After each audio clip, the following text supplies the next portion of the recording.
بسم اللہ الرحمن الرحیم۔ عزیز طلباء السلام علیکم۔ میں معین الدین آزاد CMM لیکچر سے آپ سے مخاطب ہوں۔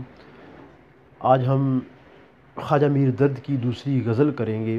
اس کا پہلا حصہ ہو چکا ہے، 3 حصوں میں ہم نے اس غزل کو تقسیم کیا ہے اور ہر حصے میں 4 اشعار ہم نے شامل کیے ہیں۔ شاعر کا مختصر تعارف پہلی غزل میں ہو چکا ہے، آپ وہ بھی سماعت کر لیجئے۔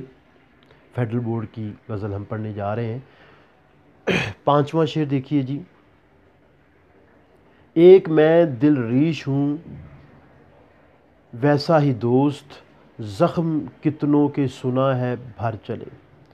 دل ریش، زخمی دل۔ شاعر اس میں کہہ رہا ہے کہ ایک میں ہی، اے دوست ایک میں ہی زخمی دل ہوں، ورنہ یہاں پہ کتنے ہی لوگوں کے جو زخم ہیں وہ بھر گئے ہیں، کتنے ہی لوگوں کے زخم بھر چکے ہیں۔ اب اس میں شکوہ بھی ہے، گلہ بھی ہے، لیکن ساتھ ساتھ اس چیز کو بھی وہ بیان کر رہا ہے کہ جو زندگی ہے وہ مسلسل امتحان کا نام ہے۔ ایک امتحان کے بعد دوسرا امتحان ہے۔ بعض لوگوں کے جو امتحان ہیں وہ جلد ختم ہو جاتے ہیں، لیکن کچھ لوگوں کے جو امتحانات ہیں وہ کبھی ختم نہیں ہوتے، وہ دکھ بار بار سہتے رہتے ہیں۔ ٹھیک ہے، تو شاعر یہاں پہ جو ہے وہ بیان کر رہا ہے اور کہہ رہا ہے کہ اے دوست ایک میں ہی دکھی ہوں، ورنہ اس دنیا میں کتنے ہی لوگوں کے جو زخم ہیں وہ بھر چکے ہیں۔ زخم کیوں بھرتے ہیں؟ انسان کو خود صبر آ جاتا ہے، صبر کرنا پڑتا ہے، اور بعض اوقات جو انسان ہے اس کا جو دکھ ہے اس کا مداوع کرنے والا کوئی نہ کوئی آ جاتا ہے، لیکن ہمارے شاعر کے دکھوں کا مداوع نہیں ہوا، اسے مسلسل غم ملتے رہے ہیں۔ وہ دنیا میں کہتا ہے کہ اور لوگوں کو تو خوشی ملی ہے لیکن مجھے خوشی ابھی میسر نہیں آئی، اور میں اسی طرح سے دکھی ہوں، پریشان ہوں، اور جو پریشانی ہے وہ کسی طور بھی ختم ہونے میں نہیں آ رہی۔ ہمیشہ میں نے گریباں کو چاک چاک کیا، تمام عمر رفو گر رہے رفو کرتے۔ تو بعض اوقات جو رفو گر ہیں وہ رفو کرتے رہتے ہیں لیکن صورتحال جو ہے وہ درست نہیں ہوتی۔ تو شاعر کے ساتھ بھی یہی صورتحال ہے۔ حیف اس چار گرا کپڑے کی قسمت غالب، یہ میں دیکھ لیجئے گا، حیف اس چار گرا کپڑے کی قسمت غالب، جس کی قسمت میں ہو عاشق کا گریباں ہونا۔ تو جو عاشق کا جو گریباں ہے وہ پھٹتا رہتا ہے، کبھی کس کے ہاتھوں کبھی کس کے ہاتھوں، اور جو ہے وہ اس چیز کو بیان کر رہا ہے۔ مصطفی ہم تو سمجھتے تھے کہ ہوگا کوئی زخم، تیرے دل میں تو بہت کام رفو کا نکلا۔ تو زخم کچھ لوگوں کے نہیں بھرتے۔ شاعر کہہ رہا ہے کہ میرے جو زخم ہیں وہ بھی مندمل نہیں ہوئے، ورنہ کتنے ہی لوگ ہیں جن کا زخم بھر چکا ہے۔ خورشید رضوی کا ایک شعر ہے، دیکھیے گا۔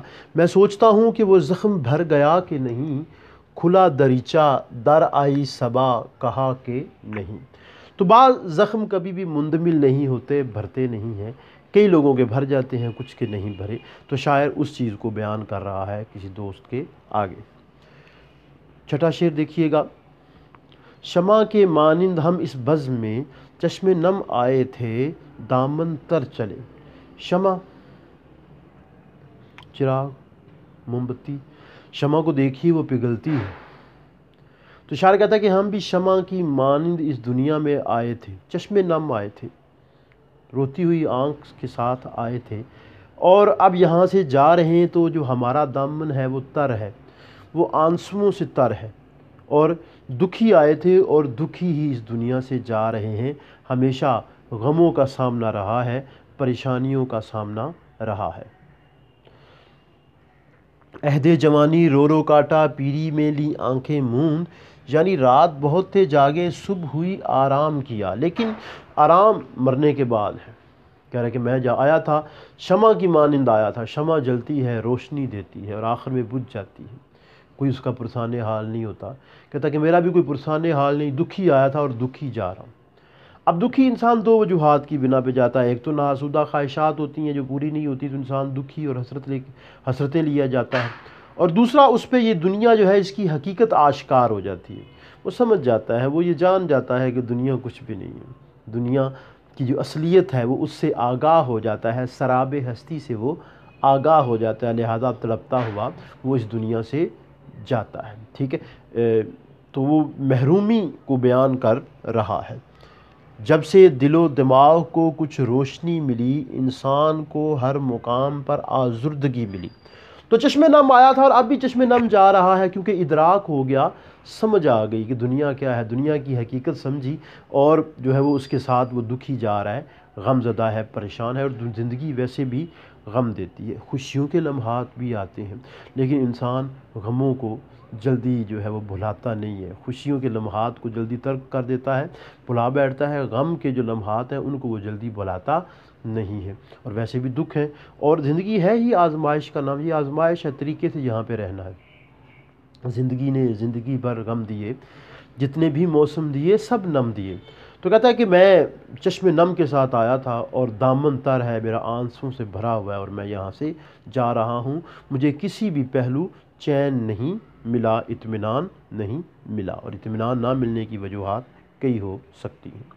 ڈھونڈتے ہیں آپ سے اس کو پرے، شیخ صاحب چھوڑ گھر باہر چلے۔ ساتواں شعر ہم کر رہے ہیں۔ ڈھونڈتے ہیں آپ سے اس کو پرے، پرے دور، اپنے آپ سے دور ڈھونڈنا، شیخ صاحب چھوڑ گھر باہر چلے، یعنی اللہ تعالیٰ کو ڈھونڈنا، اللہ تعالیٰ کو ڈھونڈنا چندہ مشکل نہیں ہے۔ پہلے ذرا مفہوم دیکھیے پھر اس پہ بات کرتے ہیں۔ اے شیخ خدا تو تمہارے اندر ہے، تم اسے باہر کہاں ڈھونڈ رہے ہو؟ انسان کا جو دل ہے وہ اللہ تعالیٰ کا ٹھکانہ ہے۔ کہنے کو کہتے ہیں کہ ڈھونڈنے سے خدا بھی مل جاتا ہے، لیکن میرا یہ ماننا ہے کہ خدا کو ڈھونڈنے کے لیے آپ کو باہر نہیں جانا پڑتا، آپ کو اپنی ذات کے اندر ہی جھانکنا پڑتا ہے، کیونکہ خود اللہ تعالیٰ نے فرما دیا کہ میں کائنات میں کہیں نہیں سما سکتا ہے، بندہ مومن کا دل میرا ٹھکانہ ہے۔ بابا بلے شاہ نے اسی لیے کہا، ڈھا دے مسجد ڈھا دے مندر ڈھا دے جو کچھ ڈھیندا، پر کسی دا دل نہ ڈھاویں کیونکہ رب دلاں وچ رہندا۔ تو رب دلوں میں بستا ہے، رب دلوں میں بستا ہے۔ شاعر کہہ رہا ہے کہ جو شیخ صاحب کو مخاطب کر رہا ہے اور کہہ رہا ہے کہ آپ ادھر ادھر پھر رہے ہیں، گھوم رہے ہیں، حالانکہ جو خدا ہے وہ آپ کے اندر موجود ہے، اپنے اندر جھانکنے کی کوشش کرو، خدا موجود ہے۔ حسن کا گنجے گرامایا تجھے مل جاتا، تو نے فرہاد نہ کھودا کبھی ویرانہ دل۔ ہمارے سامنے چیزیں ہوتی ہیں اور ہم ادھر ادھر بھٹک رہے ہوتے ہیں، جہاں ان چیزوں کو ڈھونڈنا چاہیے ہم وہاں ان کو نہیں ڈھونڈتے۔ میں ڈھونڈنے کو، ایک بڑا خوبصورت گانا بھی ہے، پتہ چلا کہ غلط لے کے میں پتہ نکلا۔ تو انسان کے اندر خدا موجود ہے، دونوں چیزیں ہمارے اندر موجود ہیں، انتخاب ہم نے کرنا ہے، ہم کس چیز کو جو ہے وہ اپنے ساتھ لے کے جاتے ہیں۔ تو یہ وحدت الوجود اور وحدت الشہود کی بحث میں بھی یہ چیزیں آتی ہیں۔ وحدت الوجود میں یہ ہے کہ جی جو اللہ ہے وہ کل ہے، کائنات اس کا جزو ہے، جزو میں کل کی خوبیاں ہوتی ہیں، تو ہر چیز کے اندر خدا موجود ہے۔ جیسے پانی کا قطرہ ہے اس میں سمندر کی خوبیاں بھی ہیں، ریت کا ایک ذرہ ہے اس میں ریگستان کی خوبیاں بھی ہیں، تو خدا انسان کے اندر موجود ہے۔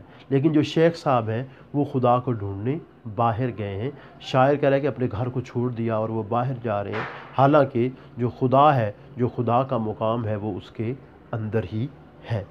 خدا کا گھر بھی ہے، دل میں بتوں کی چاہ بھی ہے، صنم کدہ ہے دل اپنا خانقاہ بھی ہے۔ تو جو دل ہے وہ خانقاہ بھی ہے، وہ جو ہے وہ خوبصورت جو ہے وہ طریقے سے شاعر نے بیان کیا ہے کہ جو شیخ صاحب ہیں وہ اللہ تعالیٰ کو ڈھونڈنے باہر چلے ہیں، اپنے آپ سے الگ خدا کو ڈھونڈ رہے ہیں، اپنے اندر خدا کو جھانکیے، اپنے اندر خدا کو دیکھیے۔ یہ تھا 7واں شعر۔ اب 8ویں شعر کی بات کرتے ہیں۔ 8واں شعر دیکھیے۔ ہم نہ جانے پائے باہر آپ سے، وہی آڑے آ گیا جدھر چلے۔ آڑے آنا، درمیان میں آنا، جدھر جس طرف۔ مفہوم ملاحظہ کیجئے۔ ہم اپنے آپ سے کبھی باہر نہ جا سکے، وہی ذات سامنے آئی جب ہم کہیں بھی نکلنے لگے۔ تو خدا کے جلوے جا بجا ہیں، کبھی اپنے ہاتھوں پہ غور کریں، کبھی اپنے وجود پہ غور کریں۔ بے شک آسمان اور زمین میں تو نشانیاں ہیں ہی، اور زمین اور آسمان کا بننا اور صبح شام کے آنے جانے میں عقل والوں کے لیے نشانیاں ہیں۔ شاعر کہتا ہے کہ ہم کبھی اپنے اندر سے باہر نہیں آ پائے، اور جب آنے کی کوشش کی ہے وہی آڑے آ گیا ہے، اللہ تعالیٰ سامنے آ گیا ہے۔ اس کو ڈھونڈنے کے لیے نکلے ہیں تو اس کی ذات ہمارے سامنے آ گئی ہے۔ جگ میں آ کر ادھر ادھر دیکھا، تو ہی آیا نظر جدھر دیکھا، اسی کا جلوہ ہے چاروں طرف، ہزاروں نشاں ہیں ہزاروں طرف۔ گواہی دے رہی ہے اس کی یکتائی پہ ذات اس کی، دوئی کے نقش سب جھوٹے، ہے سچا ایک نام اس کا۔ تو اللہ تعالیٰ کا جو نام ہے وہ سچا ہے، اور شاعر کہتا ہے کہ میں اس کو ڈھونڈنے کہیں بھی گیا ہوں تو وہ ذات میرے اندر ہی موجود ملی ہے، وہ جو ذات ہے وہ میرے اندر ہی مجھے موجود ملی ہے۔ تو یہ حصہ دوم تھا، میں مس کر گیا اس کو لکھنا، کیونکہ دوسرا حصہ ہم اس غزل کا کر رہے ہیں تو لیکچر ہو گیا، لیکن آخر میں یاد آیا، چلے یاد رکھیے گا۔ تو شاعر نے اس چیز کا اظہار کیا ہے کہ اللہ ہی اس کے چاروں طرف ہے، جدھر دیکھتا ہے وہی خدا اس کو نظر آتا ہے۔ یہ غزل کا تھا دوسرا حصہ۔ تو اگلے لیکچر تک کے لیے اجازت، السلام علیکم۔